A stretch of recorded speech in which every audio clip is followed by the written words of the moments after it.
Welcome students. Today we are going to learn new chapter, chapter number 6, dissolution of partnership firm. Under this chapter we will learn different types of concepts just like introduction, meaning and definition of dissolution of partnership firm, circumstances for dissolution of partnership firm,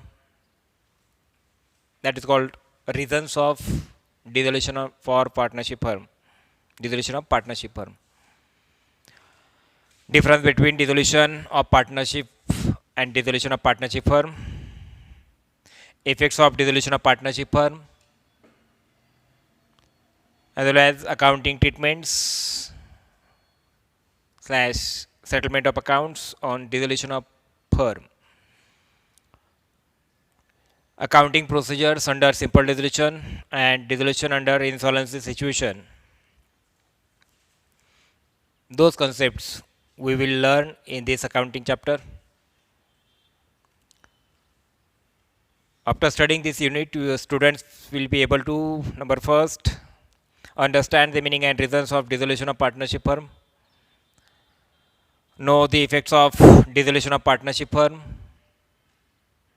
learn various accounting treatments for settlement of accounts, learn accounting procedure under simple dissolution and dissolution under insolvency situation.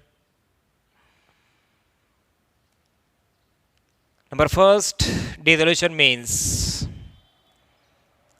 wind up or close down. Dissolution means stop the business activities, closure down the business activities, or winding up of business activities. Dissolution of partnership firm या चॅप्टरमध्ये meaning of dissolution आपण या ठिकाणी study करतोय.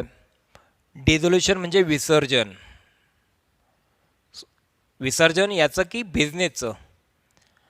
Partnership under जो business त्या ठिकाणी carry on केला गेला आहे त्या बिझनेसला त्या ठिकाणी डिझॉल्व केलं जातं आहे, त्याला विसर्जित केलं जातं, तो बिझनेस थांबवला जातो, त्याला म्हणायचं आहे डिझोल्युशन ऑफ पार्टनरशिप फर्म.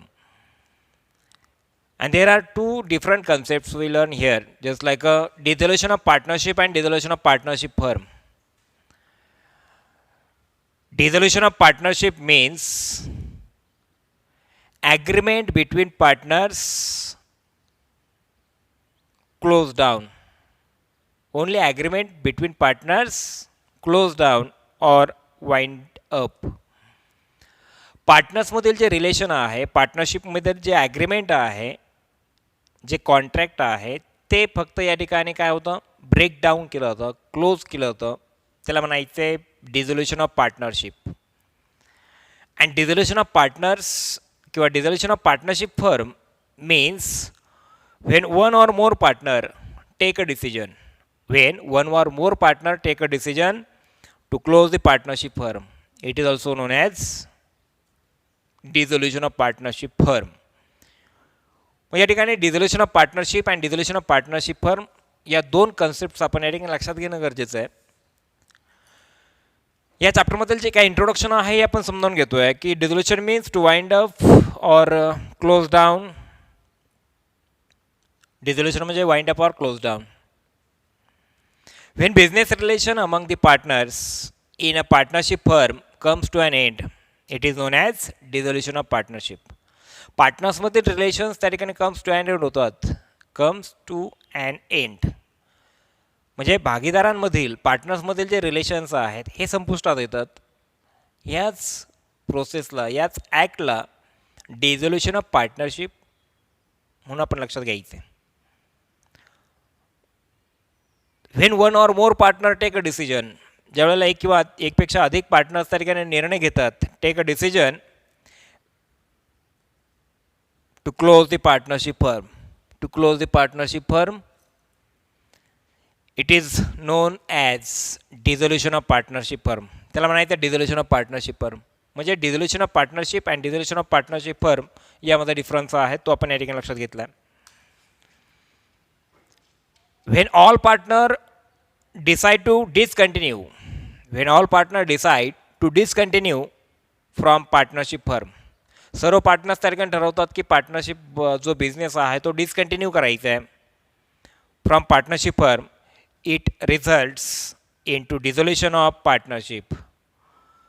त्याचा जो रिझल्ट आहे, त्याचा जो निष्कर्ष निघतो त्याला म्हणायचं dissolution of partnership.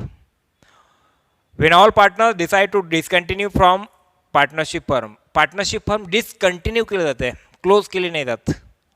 Partnership firm he discontinue केली जाते म्हणजेच काय की ॲग्रीमेंट जे असेल पार्टनर्समधील ते ॲग्रीमेंट त्या ठिकाणी जर स्टॉप होत असेल तर न्यू ॲग्रीमेंट त्या ठिकाणी तयार करून रिकन्स्टिट्यूट या प्रकारचं ॲग्रीमेंट त्या ठिकाणी केलं जातं. पार्टनरशिप रिकन्स्टिट्यूट केलं जाते आणि म्हणूनसाठी when all partners decide to discontinue from partnership firm discontinue केलं जाते. It results in dissolution of partnership. त्याला डिझोल्युशन ऑफ पार्टनरशिप म्हणायचे. म्हणजे पार्टनरशिप जी आहे ही डिसकंटिन्यू केली जाते, स्टॉप केले जात नाही, क्लोज केले जात नाही, त्याला म्हणायचं आहे dissolution of partnership.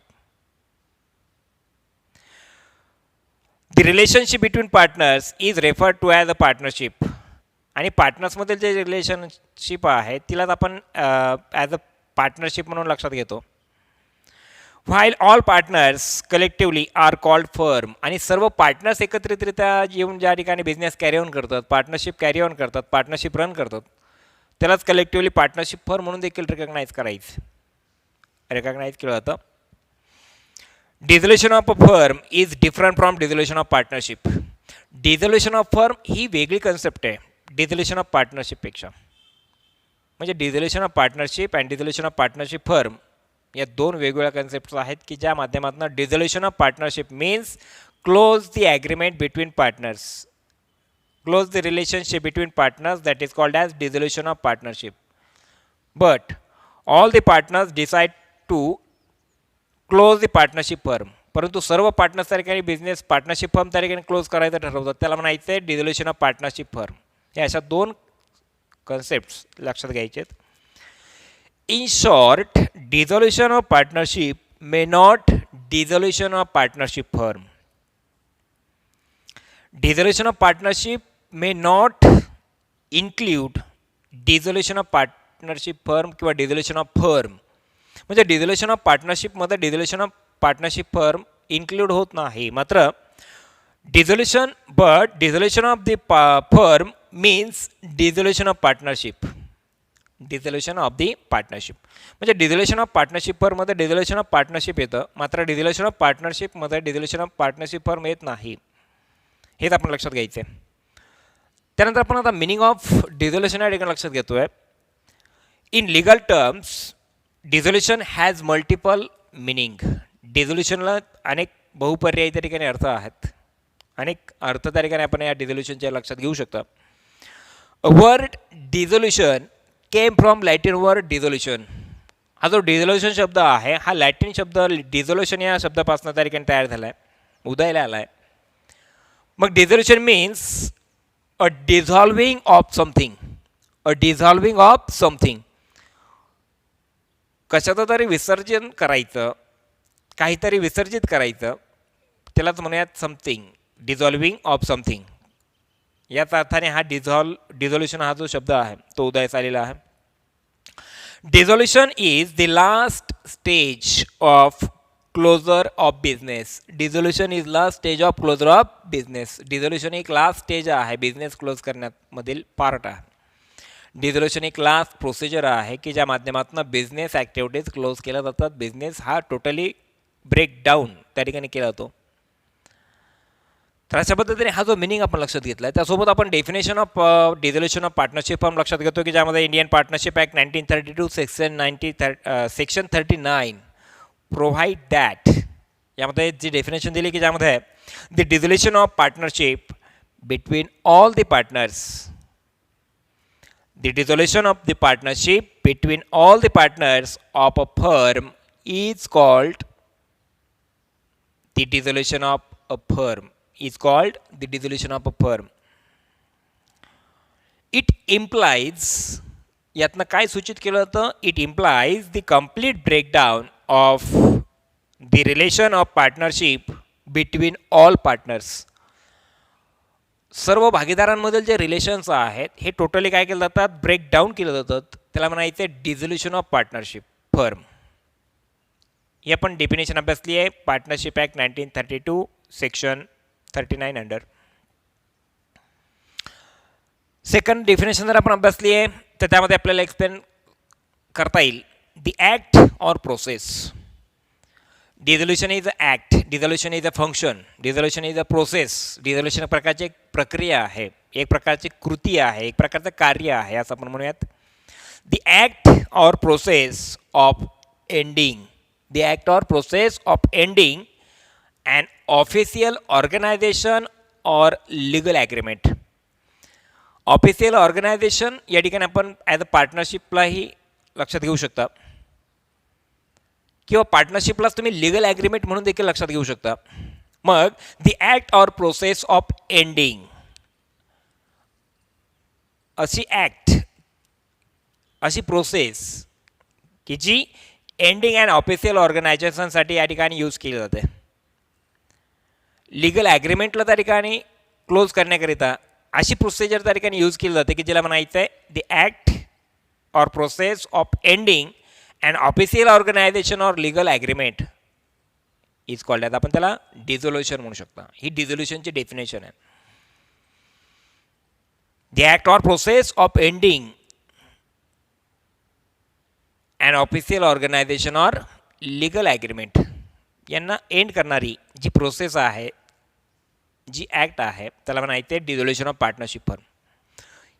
He second number definition आपण अभ्यासली आहे. नंबर थर्ड डेफिनेशन जर आपण बघितली तर त्यामध्ये the dissolution of partnership firm indicates the discontinuance function as a firm. म्हणजे डिझोल्युशन काय आहे, एक प्रकारचं डिसकंटिन्युअन्स फंक्शन आहे. एक त्या ठिकाणी पार्टनरशिप फर्मचा जो बिझनेस आहे तो त्या ठिकाणी स्टॉप करण्यामधील जी प्रोसेस आहे की ज्याला आपण डिझोल्युशन म्हणूयात. The dissolution of partnership firm indicates, dissolution of partnership firm indicate करते, काय इंडिकेट करते, indicates the discontinuance function as a firm. Discontinuance function as a firm म्हणून या प्रकारचं डिझोल्युशन ऑफ पार्टनरशिप फर्ममध्ये इंडिकेशन त्या ठिकाणी दिलं जातं. तर अशा पद्धतीने definition of partnership, dissolution of partnership firm आपण या ठिकाणी लक्षात घेतलेत. नंबर नेक्स्ट आपण अभ्यासतोय की reasons of dissolution of partnership firm. त्याला circumstances of dissolution of partnership firm म्हणून देखील ओळखला जातो. वेगवेगळ्या परिस्थितीमध्ये पार्टनरशिप फर्ममध्ये डिझोल्युशन जे आहे हे आपल्याला बघायला मिळतं. तर त्याची जी काय कारणं आहेत, रिझन्स ऑफ डिझोल्युशन, डिझोल्युशनची जी काय कारणं आहेत की पार्टनरशिप फर्म जी आहे ही डिझॉल्व केली जाते. मात्र पार्टनरशिप फर्म डिझॉल्व करत असताना त्याची जी रिझन्स आहेत तीच आपल्याला या ठिकाणी लक्षात घ्यायची आहेत की ज्यामध्ये नंबर फर्स्ट रिझन मेन्शन केलं आहे by voluntary act of partners themselves. By voluntary act, जे भागीदार आहेत त्यांनी स्वेच्छेने त्या ठिकाणी त्या प्रकारची तजवीज केलेली आहे की डिफरंट आफ्टर डिफरंट पिरियड किंवा after specific period partnership firm त्या ठिकाणी कॅन बी डिझॉल्व, का partnership firm will be dissolve, partnership firm त्या ठिकाणी विसर्जित केली जावी. या प्रकारची प्रोसेस ही पार्टनर्सकडनंच त्या ठिकाणी अडॉप्ट केलेली असते. आणि म्हणूनसाठी by voluntary act of partners themselves, पार्टनर्सने पार्टनर्सकरिता स्वेच्छेने त्या ठिकाणी निर्धारित केलेला कालावधी जर संपत असेल, पूर्ण होत असेल तर पार्टनरशिप फर्म काय होते, डिझॉल्व होते. हे फर्स्ट नंबर इतर आपण लक्षात घ्यायचं आहे, by voluntary act of partners themselves. Number second आहे व्हेन द पिरियड और duration of partnership firm is expired. Partnership फर्मचा जो ड्युरेशन आहे, पार्टनरशिप फर्म पिरियड जो आहे तो जर एक्सपायर्ड होत असेल, तो कालावधी जो असेल पार्टनरशिप फर्मचा तो जर संपुष्टात येत असेल, जसं की तो पिरियड असेल, जसं की 10 इयर्स असेल, 20 इयर्स असेल, 25 इयर्स असेल, या प्रकारचं जे ड्युरेशन आहे हे जर क्लोज होत असेल, एक्सपायर्ड होत असेल, संपत असेल, तर पार्टनरशिप फर्मला डिझोल्युशन सिच्युएशन प्रोसेसला सामोरं जावं लागतं किंवा पार्टनरशिप फर्मचं ॲटोमॅटिकली डिझोल्युशन होतं. हे नंबर सेकंड तुम्ही रिझन अभ्यासलं. Number third is partnership can be dissolved after the completion of a specific venture for which it was formed. ज्या व्हेंचरकरिता पार्टनरशिप त्या ठिकाणी स्टेबल झाली होती, इस्टॅब्लिश केली गेली होती, ते स्पेसिफिक व्हेंचर कंप्लीट जर झालं असेल, एखादा प्रोजेक्टसाठी जर पार्टनरशिप फर्म त्या ठिकाणी क्रिएट केली असेल, पार्टनरशिप फर्म इस्टॅब्लिश केली असेल, स्टार्ट केली असेल आणि तो प्रोजेक्ट जर कंप्लीट झाला असेल तर अशा परिस्थितीमध्ये या पार्टनरशिप फर्ममध्ये किंवा पार्टनरशिप फर्मचा काय केलं जातं, डिझोल्युशन केलं जातं. म्हणूनसाठी थर्ड नंबरचं रिझन आपण अभ्यासलं की reasons of dissolution number third is partnership can be dissolved after the completion of specific venture for which it was formed. ज्या व्हेंचरकरिता पार्टनरशिप फर्म इस्टॅब्लिश केली त्या व्हेंचरचं कंप्लिशन झाल्याच्या नंतर ही पार्टनरशिप ॲटोमॅटिकली किंवा पार्टनरशिप फर्मचं ॲटोमॅटिकली काय होतं, डिझोल्युशन होतं. हे थर्ड नंबर रिझन आपण अभ्यासतो, dissolution of partnership firm. Number fourth reason आहे insolvency of all partners. Insolvency of all partners. Insolvency situation आपल्याला माहिती आहे. Partners are not in a position to pay their liabilities. Partners त्यांच्या देणेदारी देण्याकरिता त्या ठिकाणी सक्षम नाही आहेत. अशी जी सिच्युएशन तिला काय म्हणायचं, इनसॉल्व्हन्सी ऑफ पार्टनर्स. मग insolvency of all partners or all partners except one. सर्व पार्टनर्स किंवा सर्व पार्टनर्स वगळता एखादा पार्टनर जर त्या ठिकाणी इनसॉल्व्हंट होत असेल, all partners except one results into dissolution. आणि त्याचा जो निष्कर्ष आहे त्यातनं काय होतं, डिझोल्युशन प्रोसेसला पार्टनरशिपला सामोरं जावं लागतं. म्हणजे एनी वन ऑफ देम किंवा all of the partners become a insolvent. सर्व पार्टनर जर इनसॉल्व्हंट झाले, दिवाळखोर जर झाले किंवा सर्वांपैकी एखादा दिवाळखोर झाला तरी डिझोल्युशन सिच्युएशनला डिझोल्युशन प्रोसेसमध्ये पार्टनरशिप जाते. हे असेल नंबर फोर्थ रिझन डिझोल्युशनचं. बाकीतरी संस्था विसर्जित काय केले जाते तर त्याची कारणं आपण अभ्यासतोय. फोर्थ नंबर रिझन तुम्हाला समजलं आहे. फिफ्थ नंबर रिझन आहे illegal or unlawful business. Illegal or unlawful business activity result in to dissolution. आपल्याला माहिती आहे partnership firms business is a lawful किंवा पार्टनरशिप फर्मचा जो बिझनेस आहे हा लॉफुल आहे. मात्र illegal or unlawful business activity results in to dissolution. जर पार्टनरशिप फर्ममध्ये जर अनलॉफुल बिझनेस जर केला जात असेल तर निश्चितपणे त्याचं जे आउटपुट असेल, त्याचं जे काही कन्क्लुजन आहे की ज्या प्रोसेसला डिझोल्युशन प्रोसेसला त्या माध्यमातून पार्टनरशिपला जावं लागतं, हे देखील रिझन आपण लक्षात घ्यायचं आहे. नंबर नेक्स्ट आहे की partnership at will can be dissolved by giving 14 days notice किंवा गिव्हिंग नोटीस ऑफ 14 days. त्या ठिकाणी 14 दिवसांची नोटीस देऊन पार्टनरशिप फर्म त्या ठिकाणी काय केलं जाते, डिझॉल्व केले जाते. Partnership at will can be dissolved by giving notice of 14 days. 14 दिवसांच्या सूचनेच्या माध्यमातून देखील पार्टनरशिप फर्म काय केलं जाते, डिझॉल्व केलं जाते. विसर्जनाच्या किंवा डिझोल्युशनच्या अगोदर 14 दिवस नोटीस देणं आता कंपल्सरी असतं, ग्राह्य धरलं जातं. त्यासोबतच आता ही झाली reasons of dissolution of partnership. Otherwise काही ग्राउंड लेवलवरती की कोर्टाकडनं देखील काही कोर्टाच्या ऑर्डरप्रमाणे देखील काही रिझन्स आहेत की ज्या माध्यमातून या पार्टनरशिप फर्मला त्या ठिकाणी डिझॉल्व केलं होतं. की ज्यामध्ये आपण बघूयात की in addition to above in circumstances, या परिस्थितीच्या व्यतिरिक्त देखील काही परिस्थिती असते की ज्यामध्ये honourable court can order to dissolve partnership on legal ground. त्या ठिकाणी पार्टनरशिपला किंवा पार्टनरशिप फर्मला त्या ठिकाणी लिगल ग्राउंडवरती त्या ठिकाणी डिझॉल्व करण्यामध्ये कोर्टची ऑर्डर देखील त्या ठिकाणी ग्राह्य धरली जाते. For example guilt of misconduct. त्या ठिकाणी गिल्ट ऑफ मिसकंडक्ट या अंडर त्या ठिकाणी पार्टनरशिप फर्मचं डिझोल्युशन हे त्या ठिकाणी केलं जातं. जसं की partner becomes of unsound mind. जर पार्टनर अनसाउंड माइंड जर फील करत असेल तर देखील पार्टनरशिप फर्म त्या ठिकाणी डिझॉल्व केली जाते. किंवा ब्रीच ऑफ ॲग्रीमेंट एक्सेट्रा या माध्यमातून पार्टनरशिप फर्म काय केलं जाते, डिझॉल्व केले जाते. तर निश्चितपणे या सर्व एक्सप्लेनेशनच्या माध्यमातून तुम्हाला डिझोल्युशन ऑफ पार्टनरशिप समजलं आहे, डिझोल्युशन ऑफ पार्टनरशिप फर्म समजलं आहे किंवा reasons of dissolution of partnership या सर्व प्रकारचे जे काही कंटेंट्स आहेत ते आपण या ठिकाणी लक्षात घेतली आहेत. त्या अनुषंगाने तुम्हाला डिझोल्युशन ऑफ पार्टनरशिप ही जी काय प्रोसेस आहे यातील जे काही रिमेनिंग काही जे पार्ट्स आहेत ते आपण नेक्स्ट लेक्चरमध्ये या ठिकाणी अभ्यासणार आहोत आहे. तत्पूर्वी meaning of dissolution, definition of dissolution and reasons of dissolution ही आपल्याला या ठिकाणी समजली असतील. नेक्स्ट व्हिडिओमध्ये डिझोल्युशन जी प्रोसेस आहे ही कशा पद्धतीने त्या ठिकाणी कंटिन्यू केलं जाते हे आपण या ठिकाणी अभ्यासणार आहोत. ठीक आहे. थँक्यू.